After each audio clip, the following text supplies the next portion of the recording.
करे। हरिराम खेत की ओर निकल पड़ा। जाते जाते शिवराम से बोला, सुन, अगर बारिश तेज हुई और नदी का पानी घर तक आ गया तो सबसे पहले मेरे मवेशी बचाना।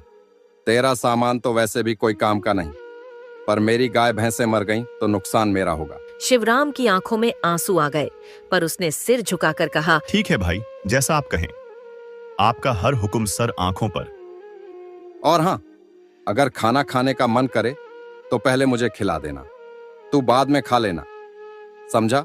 यह कहकर वह चला गया। बारिश अब तेज होने लगी थी। आसमान में बिजली कड़क रही थी। शिवराम ने जल्दी जल्दी घर के बाहर का रास्ता साफ किया, फिर मवेशियों के लिए चारा काटने चला गया। मन ही मन उसने भगवान से कहा, हे प्रभु, इस बारिश में हमारे घर बचे रहें। भले ही मेरा कोई सामान बह जाए, पर भाई का घर बचा लेना। उनके पास तो सब कुछ है, मैं तो जहां भी जाऊंगा रह लूंगा। उसकी दया और भोलापन देखकर मानो बादल भी रो पड़े। बारिश और तेज होने लगी थी, लेकिन हरिराम को अपने खेत की चिंता थी। उसने दूर से देखा, पानी खेतों में भर चुका था, मगर उसके मन में सिर्फ एक ही बात थी। अब की बार फसल मरी तो शिवराम को काम से निकाल दूंगा। उसके पेट पर बोझ उठाने की ताकत मुझ में नहीं। उसके मन का घमंड और लालच बारिश के पानी से भी ज्यादा गहरा था।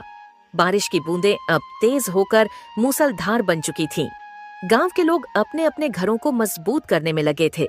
नदी का पानी उफन कर किनारों से बाहर आने लगा था। उसी समय हरिराम घर लौट आया। मूड और भी खराब था। खेत का आधा हिस्सा पानी में डूब चुका था।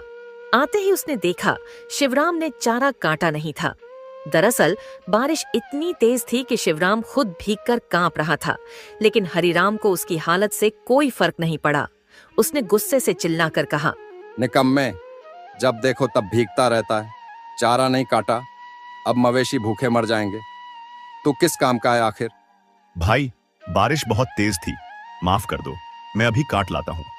हरिराम की आंखों में घमंड और नफरत भर गई। उसने एक जोरदार लात शिवराम के पेट में मारी। शिवराम गिर पड़ा।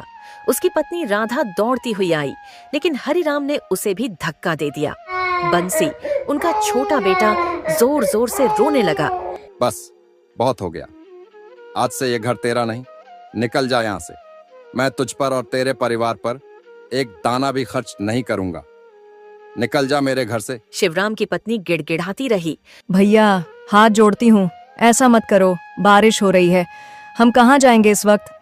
देखो भैया, हमारा तो कोई नहीं है, ये घर ही हमारा आसरा है, अगर इसे भी छोड़ देंगे